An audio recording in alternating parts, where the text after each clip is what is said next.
Rail স্টেশনে দাঁড়িয়ে এই ছেলেটি, মুসলিম ছেলেটি এমন একটা কাজ করে বসলো, নেট দুনিয়ার মধ্যে ভাইরাল হয়ে গেছে। আপনারা দেখেন, আমরা অনেকে যুবক, অনেক যুবতীরা আমরা রেল স্টেশনে দাঁড়িয়ে থাকি অথবা বসে থাকি।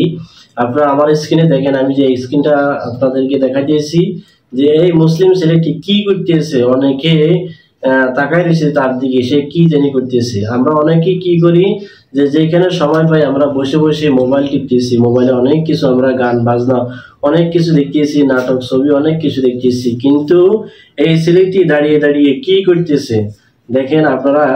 তখন একজন যে এই ভিডিওটা করছে, এই ভিডিওটা যখন জুম করে দেখলো, সে কোরআন তেলাওয়াত শুনতেছে। তো কোরআন তেলাওয়াত করতেছে, দাঁড়িয়ে দাঁড়িয়ে কোরআন তেলাওয়াত করতেছে। সুবহানাল্লাহ। এরকম মানুষ এই পৃথিবীর মধ্যে কম পাওয়া যায়, এরকম যুবক এই পৃথিবীর মধ্যে কম পাওয়া যায়। আজকে আমরা কোরআন শরীফ শিখি, অনেকে ভুলে যাই, অথচ এটা কবিরা গুনাহ। কোরআন শরীফ শিখার পরও আমরা যদি ভুলে যাই, সেটা তো হলো অনেক কবিরা গুনাহ। অনেক মুসলিম পরিবার রয়েছে, ঘরের ভিতরে কোরআন শরীফ রয়েছে, অথচ আমরা কোনোদিনও কোরআন শরীফ ধরিয়েও চাইতেছি না। কোরআন শরীফের যে কত ফজিলত রয়েছে, হাদিসের মধ্যে অসংখ্য ফজিলত রয়েছে। কোরআন তেলাওয়াত করা অসংখ্য ফজিলত রয়েছে। আজকে আমরা মুসলমান, কোরআন থেকে আজকে আমরা বিমুখ হয়ে গেছি। কোরআনের এলেম শিক্ষা করা আজকে আমাদের উপর যে ফরজ করে দিয়েছেন প্রত্যেক নরনারী মুসলমানের উপর, সেই জিনিসটা আজকে আমরা ভুলে গেছি। আমাদের ছোটখাটো ছেলে মেয়েদেরকে কোরআন শিক্ষা দেওয়া, সেটা যে আমাদের উপর ফরজ, আল্লাহ সুবহানাহু ওয়া তাআলা ফরজ করে দিয়েছেন, সেটা আজকে আমরা ভুলে গেছি। আজকে এই যুবকটার দিকে একটু খেয়াল করে দেখেন।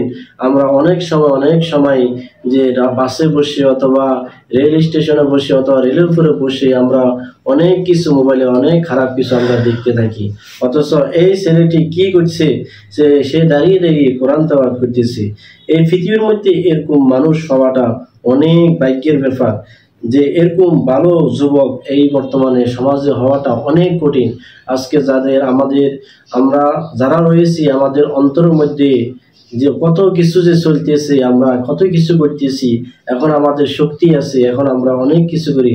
আল্লাহর শানে আল্লাহকে ভুলে গেছি। আল্লাহ তাআলা যেভাবে চলার জন্য বলছে, আজকে আমরা সেইভাবে চলতেছি না।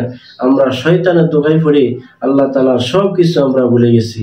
আমরা আমাদের মা বোন ঘরে যারা রয়েছে, যারা আমার এই ভিডিওটা দেখতেছেন, আমাদের মা বোন যারা রয়েছে ঘরের মধ্যে, তাদেরকে কোরআন তেলাওয়াত করার জন্য বলবো। এবং আমরা যারা কোরআন শরীফ পড়েছি এবং কোরআন শরীফ শিখছি এবং পড়তে পারি, আমরা বেশি বেশি করে কোরআন শরীফ পড়বো। বা এই কোরআন আপনি যখন মারা যাবেন, তখন আপনার জন্য শাফাত করবে। কবরের মধ্যে যখন আপনাকে রাখা হবে, তখন আপনাকে যখন সাপ বিচ্ছু কামড় দেওয়ার জন্য আসবে, কোরআন আপনাকে বাঁচাবে। অতএব যেটা বলতেছিলাম, সেটা হচ্ছে আমরা বেশি বেশি করি এই ছেলেটার দিকে আমরা খেয়াল করি। আমরা এটাই শিক্ষা নিই যে কোরআন তেলাওয়াত আমাদেরকে করতে হবে। অতএব আমরা সকলেই কোরআন তেলাওয়াত করব। আল্লাহ সুবহানাহু ওয়া তাআলা আমাদেরকে সকলকে কোরআন তেলাওয়াত করার তৌফিক দান করুন। আমিন।